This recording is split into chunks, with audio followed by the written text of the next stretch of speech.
di accentuer si ay points yu ko gën a fasantiku benn mu daal di jàpp ni dina li nga xam ne moo di xoolaat institution yi exactement alors de plus en plus loolu aussi mu nekk loo xam ni itam ñu bëri ñu koy daal di souligner exactement à travers li nga xam ne moo di une crise institutionnelle fii Sénégal alors donte sax ki nga xam ne moo di Badja Camara à travers son allocution jàpp na ni crise amul fii Sénégal exactement naka daal di analyser li nga xam ne moo di discours bi nga xam ni itam Bassirou Diomaye Faye tenir na ko mu daal di koy tenir devant li nga xam ne moo di benn quinzaine chef d'état yi nga xam ni itam tey ñoo assisté woon à cette cérémonie d'investiture. waaw mais xam nga dans un premier temps concernant cette cérémonie là. xam nga keroog maa ngi ko fi wax man la cérémonie bi audience solennelle la. bu am solo la waaw bu am solo audience solennelle takkal ko raaya jox ko attribution yi jox ko sañ-sañ yi moom itam mu jàkkaarloog àdduna bi le monde entier jàkkaarloog kilifa yi àdduna bi yëpp waat yëkkati loxoom ne dinaa fexe ba sàmmonte ak lii ak nangam te boo xoolee waat gi yëpp fàllu fa muy tourné fa waat gi yëpp di tourné ak di dajali ko si ñett yi la rek état de droit démocratie ak fexe promouvoir yenn mbir yi parce que discours bi dama xawoon amoon moo yu ma ci xawoon capté loolu mais le plus important c'est ça et que ce sont des éléments fondamentaux dans un état normal parce que loolu mooy tax nit ñi mën a dund en parfaite harmonie sociale maintenant nag boo xoolee ñaari élément mooy défendre les institutions constitutionnelles l'intégrité du territoire et l'indépendance nationale dana ménager aucun effort pour la réalisation de l'unité africaine si wala daal di li nga xam ne que mu di tënk exactement mooy institution yi waaye itam gën a li nga xam ne moo di rataxal suñu diggante ñun africains yi waaye itam fexe ba Sénégal ñu daal di défendre tout en son intérêt l'intégrité du territoire et l'indépendance nationale ma ni kon foofu la discours bi daal di accentuer exactement mais xam nga c'est vrai moo tax ma ni la boo ko tënkee ci li mu bëgg a wax yëpp ak li muy wax ci li muy wund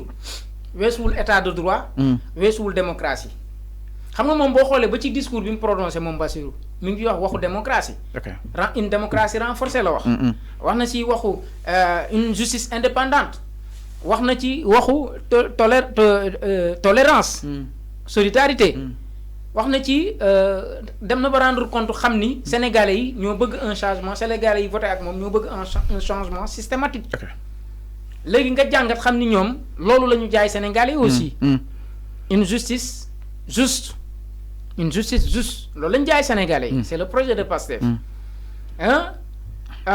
la démocratie la bonne gouvernance yooyu yëpp la ñu promettre sénégalais yi kon nga xam ni bu ko théoriser ci discours am aussi nekkul dara lu dul rejoindre les aspirations populaires li nga xamante ni moo tumuranke woon ci nguuru Macky Sall parce que quoi que l'on puisse dire ci nguuru Macky Sall on avait véritablement une démocratie complètement à terre l'état de droit effondré tout cela ñu caricaturer la justice dem ba jàpp ni nous avons véritablement une justice qui a réussi à installer une zizanie de Kumba am ndey et de Kumba amul ndey et ça véritablement c'est un constat bu ñu gis parce que pour la plupart des prisonniers politiques ce sont des gens vraiment qui faisaient partie de Pastef. Il a insisté à travers sa prise de parole. Oui. Prisonniers, c'est le Bokon, il en a vécu.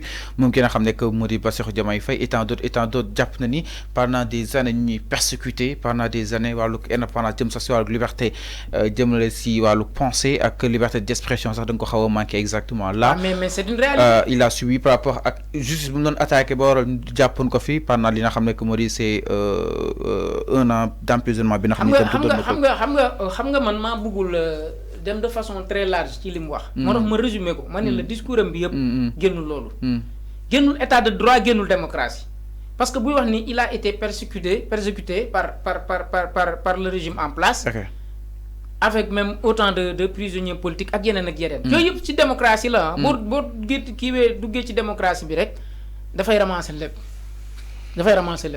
maintenant nag ça devient même une exigence de la part du peuple sénégalais que ce projet Pastef là bi nga xam aujourd'hui moom lañ jaay sénégalais yi ba sénégalais yi ko jënd ko une réalité. Que ce projet-là soit une réalité. Maintenant, lolo ci des. Le discours bi wax naa ko léegi. C'est le même discours que le président Senghor a fait. C'est le même discours que le président Abdou Diouf a fait. C'est le même discours que le président Macky Sall a fait. Aujourd'hui, c'est le même discours que le président Bassirou Diomaye Faye a fait. Maintenant, l'essentiel et le plus important, que tay li Bassirou Diomaye Faye wax soit une réalité par rapport li nga xamanteni non le régime précédent parce que Macky wax nako cela n'empêche que lolu baña nek une réalité wax na won bi mi def discours à la nation le président Macky Sall biñ ko falé li lepp wax nako état de droit dina fexé ni nangam mais gis nga dans la réalité des choses la réalité est tout autre tout lolu lañ gis normalement le plus important c'est pas le discours qu'il a prononcé c'est les actes après qu'il va poser c'est ce qui est important aux yeux des Sénégalais donc il nous a promis un état de droit il nous a promis une démocratie renforcée il nous a promis un changement systématique te lolu nak li ñuy wan njortu ni fofa lañ jëm moy la formation du nouveau gouvernement maintenant après la formation du nouveau gouvernement on va essayer de diagnostiquer véritablement les personnes lesquels ñom lañu investir pour que ñu wara doxal li nga xamanteni moy état bi. Voilà. Alors donc c'est clair par rapport à wàllu wunu mais jàpp ni tam li nga xam ne que les félicitations se fusent partout kenn si ñoom di ki nga xam ne que moo di Thierno Bocoum mu daal nekk leader bu li nga xam ne que moo di AJR mi ngi félicité bu baax a baax ki nga xam ne que moo di le nouveau président di ki nga xam ne que moo di Bassirou Diomaye Diakhar Faye exactement. Moi aussi j'ai quelqu'un à féliciter. Wow. Mais votre président. On le félicite. Votre président, le président directeur général de cette chaîne-là. On le félicite voilà, aussi. Qui s'appelle Vietchan, qui est un ami d'enfance. Je le connais et je l'estime beaucoup. C'est un gars véritablement qui mérite aujourd'hui des récompenses basant aujourd'hui sur ses compétences techniques. Madame, il mérite aujourd'hui parce que c'est un jeune. Je le depuis très longtemps. Keroog maa la ko fiy rappelé. sama diggante ak moom du lii moo ñu boole. bi ñuy nekk CM. ñu nekk ci Fosco mu nekk président ma nekk secrétaire ñu liggéey fa liggéey boo xam kenn mosu ko fa liggéey.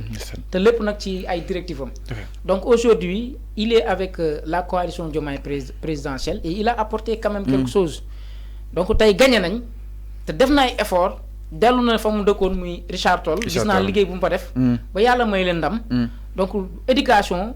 Mbiram la xam na ko jàng na ci sori na ci docteur la ci il est expérimenté en ce sens là yor na école am mu ngi kii maintenant mais c'est un jeune mais aussi gëm na boppam maintenant même ministère de l'éducation war nañ ko mën a dénk parce que ministère de l'éducation bu ñu la ko dénkoon tey yow mi fàllu du yow rek yaa koy doxal da ngay wut say nit wut sëriñ wut fii Mademba wut fii Massamba ñu ñëw jàppale la ci liggéey bi donc ñooñu am nañ seen place tey ci gouvernement bi des places aussi de haute facture nañu leen bàyyi xel sóoraale leen parce que c'est des gens yu nga xamante ni qui sont partis de néant ba arriver aujourd'hui là où ils sont man je parle avec des preuves tangibles parce que on a vécu beaucoup de choses là-bas à Richard Toll je le connais très bien donc moom aussi félicitations ci victoire waaw parce que ñu ñëpp si jàpp victoire ki nga xam ne que moo di Bassirou Diomaye Faye exactement les félicitations aussi se poursuivent du côté bu président bu li nga xam ne que moo di Burkinabé di ki nga xam ne que moo di